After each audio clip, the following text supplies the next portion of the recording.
The new PartsCraft DLC allows players to import sprite sheets into their game for use in edit mode.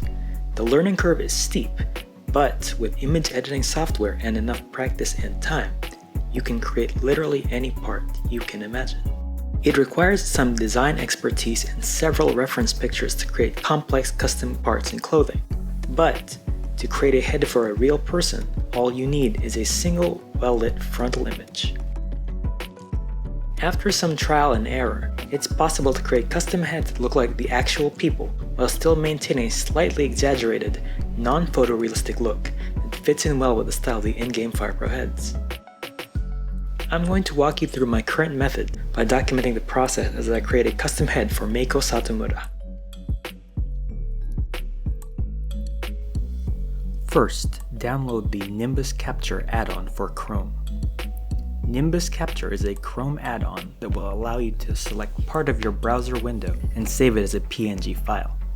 Find a well-lit frontal image of the person you want to create a custom head for. Using the site in the description, generate a 3D model of your image and take a head-on screenshot. Let's name this screenshot A1.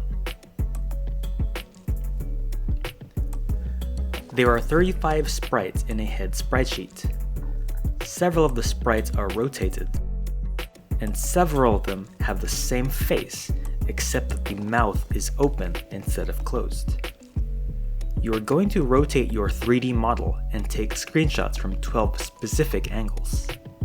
To get a handle on the 12 angles necessary, download the PSD file in the description. This PSD includes all the in-game heads, arranged on a template with colored squares. A square with a star means you should take a screenshot from this angle. Other squares of the same color will all use that same screenshot. Using the PSD as a reference, take screenshots from the following angles. Front view, head on. Front view facing up. Top of the head. Front view, chin tucked. Front view tilted down. 3/4 view, head on. 3/4 view, facing up. 3/4 view, tilted down. 3/4 view, pulled back.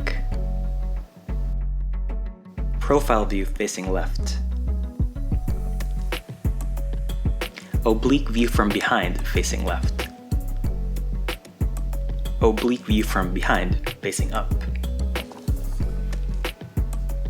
Now that you have your 12 screenshots, let's look for an in-game head to use as a base. By using an in-game base head as your frame of reference for positioning facial features, your custom head will be properly aligned to use in-game parts. The gap between the nose and the lips is especially important for facial hair. Take your A1 screenshot, shrink it down, and try layering it over several different base heads to see which one fits the best.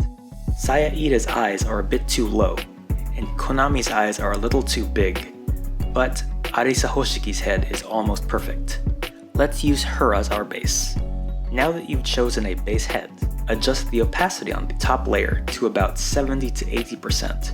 Then erase around the eyes, nose, and mouth on your image. By erasing almost all of the forehead and cheeks, you can use the highlights on the base head to keep the end result from looking flat in-game.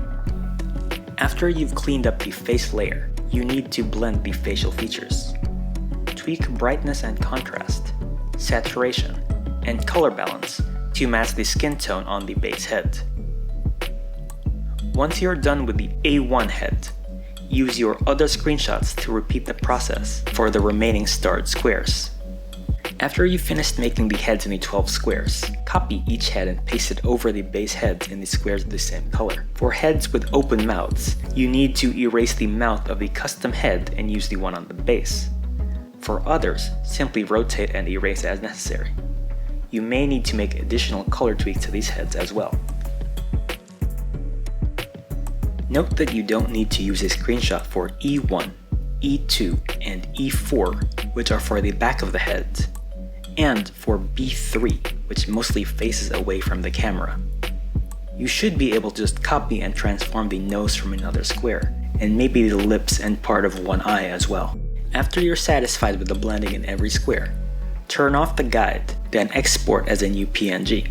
In the new file, use Posterize and Smart Sharpen to pixelate the facial features and give them that Fire Pro look.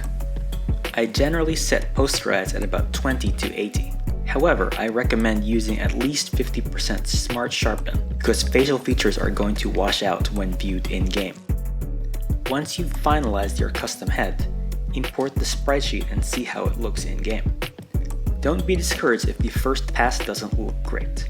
You'll probably need to go back and revise it a couple times to get the coloration and sharpness to your liking. Thanks to everyone on the PS4 Fire Pro Discord for all their helpful tips and feedback, and I hope you have fun making your own custom head using this process. Just don't make anything Game Crazy asks for.